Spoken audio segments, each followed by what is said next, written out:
नमस्कार, स्वागत है आपका आपकी खबर में। जी हाँ, आज हम एक ऐसे विश्लेषण के साथ आए हैं जो चर्चा और सुर्खियों में बना हुआ है। बात करेंगे उत्तर प्रदेश की, तो उत्तर प्रदेश में मुख्यमंत्री योगी आदित्यनाथ की सरकार ने अभी हलाल सर्टिफिकेट वाले सारे प्रोडक्ट पर बैन लगा दिया है। साथ ही ऐसी संस्थाओं पर कार्रवाई भी शुरू कर दी गई है। आपको बताते चलें कि भारतीय जनता युवा मोर्चा के पूर्व क्षेत्रीय उपाध्यक्ष अवध क्षेत्र शैलेंद्र शर्मा के एक तहरीर पर यह एफआईआर दर्ज की गई। आपको बताते हैं कि हलाल है क्या। जी हाँ, अगर ये हलाल शब्द जो है ये अरबी भाषा का शब्द है, जिसमें आप आसानी से समझ सकते हैं दो शब्दों से, एक हराम होता है और एक हलाल होता है। हलाल का मतलब ये है कि जिसमें इस्लामिक मान्यता के अनुसार वह चीज़ें जो आपको काम करने की अनुमति देता हो, खाने की अनुमति देता हो, जो पूरी तरह शुद्ध हो, पाक हो, उन्हें हलाल कहा जाता है। जी हाँ, ये हलाल शब्द यहीं से आया है। और जब हम जानते हैं कि हलाल को लेकर के फिर आपके मन में आता होगा कि ये जो प्रोडक्ट हैं इनका हलाल से क्या लेना देना है, तो आपको बताते हैं कि हलाल सर्टिफिकेशन भारत सरकार नहीं देती है, बल्कि भारत सरकार की अपनी एक नियामक संस्था है FSSAI, जो कि खाद्य पदार्थों को लेकर के हलाल जैसे सर्टिफिकेशन नहीं करती है, वो अपना अलग सर्टिफिकेशन देती है। हलाल सर्टिफिकेशन को लेकर के भारत में कुछ निजी संस्थाएं हैं जो ये सर्टिफिकेशन देती हैं, जिनमें सबसे बड़ा नाम है हलाल काउंसिल ऑफ इंडिया, जमाते उलेमा हलाल, इसके अलावा ऐसी एक संस्था और है। कुल मिलाकर के 4 संस्थाएं हैं जो हलाल सर्टिफिकेट देती हैं। अब आपके मन में बात आती होगी कि हलाल सर्टिफिकेट क्या जो आप KFC में नॉन वेज फूड लेते हैं उसमें भी रहता है? बिल्कुल। आपको बताएं कि 1975 से पहले हलाल जो मांस होता था उसको लेकर के सर्टिफिकेट जारी किया जाता है।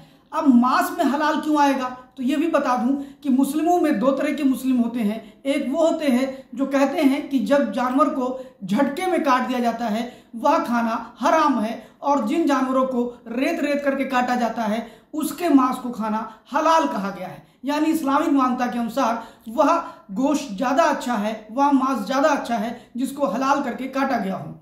1975 में भारत में हलाल मांस की सर्टिफिकेशन की चर्चा हुई थी और तब से दिया जाता था।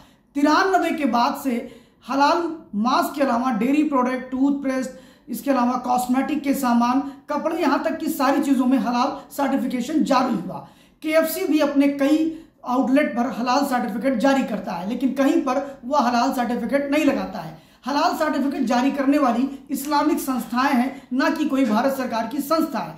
अब ये संस्थाएं हलाल सर्टिफिकेट क्यों जारी करती हैं, तो यह भी आपको जानना जरूरी होगा। क्योंकि भारत से जो मांस का निर्यात होता है वह लगभग 20 बड़े बिजनेसमैन करते हैं। 20 में 18 बिजनेसमैन ऐसे हैं जो हिंदू हैं और गैर मुस्लिम हैं, हिंदू तो नहीं कह सकते, गैर मुस्लिम हैं जो ये काम करते हैं, और बाकी 2 मुस्लिम हैं। उनको अगर बाहर आपको भेजना है, अगर UAE में आपको मांस भेजना है, मलेशिया में भेजना है, कतर में भेजना है, तो उसमें हलाल सर्टिफिकेट चाहिए। आपको बताएं कि 120 कंट्रीज को भारत से ऐसी सामग्रियां जाती हैं, और जो इंडियन हलाल काउंसिल जो है प्राइवेट लिमिटेड चेन्नई, वह सबसे बड़ा प्लेयर है और वो सबसे अधिक हलाल सर्टिफिकेशन जारी करता है। आपको बताएं कि 120 देशों में लगभग भारत के मांस निर्यात किए जाते हैं, लेकिन उसके साथ और चीज़ों पर हलाल सर्टिफिकेट को लेकर के हिंदू जागृति मंच ने बड़ा विरोध किया।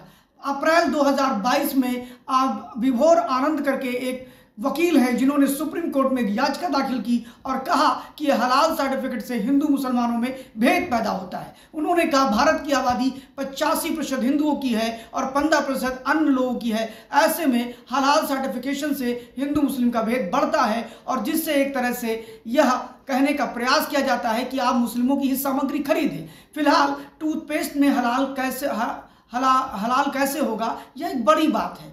किसी भी कपड़े में हलाल कैसे होगा, यह बड़ी बात है। यानी उन चीज़ों में हलाल सर्टिफिकेट दिया जाता है जिसकी कोई उपयोगिता नहीं होती है। हलाल सर्टिफिकेट को लेकर के देश में अब भूचाल समझ गया है। उत्तर प्रदेश के मुख्यमंत्री योगी आदित्यनाथ ने इस पर बड़ा प्रहार किया। वहीं आनंद विभोर जो कि सुप्रीम कोर्ट के वकील हैं, वो कहते हैं यह असंवैधानिक है, क्योंकि भारत में इस प्रकार के सर्टिफिकेशन की कोई एजेंसी नहीं है। जो इस्लामिक संस्थाएं इस प्रकार के सर्टिफिकेशन दे रही हैं वह पूरी तरह से भारत के संविधान का और भारत में रहने वाले 85% जनता का मानवाधिकार का उल्लंघन कर रही हैं। जी हाँ, इस प्रकार हलाल को लेकर के जो बवाल मचा है उसमें फॉरेन फंडिंग की भी चर्चा प्रारंभ हो गई है। फिलहाल देखते हैं, पुलिस की छानबीन चल रही है, आगे आगे देखते हैं होता है क्या। सरकार के लिए भी ये गले की हड्डी है, करते हैं तो जाते हैं, नहीं करते हैं तो जाते हैं। और ऐसे ही कुछ विश्लेषण लेकर के हम आपके सामने और आते रहेंगे।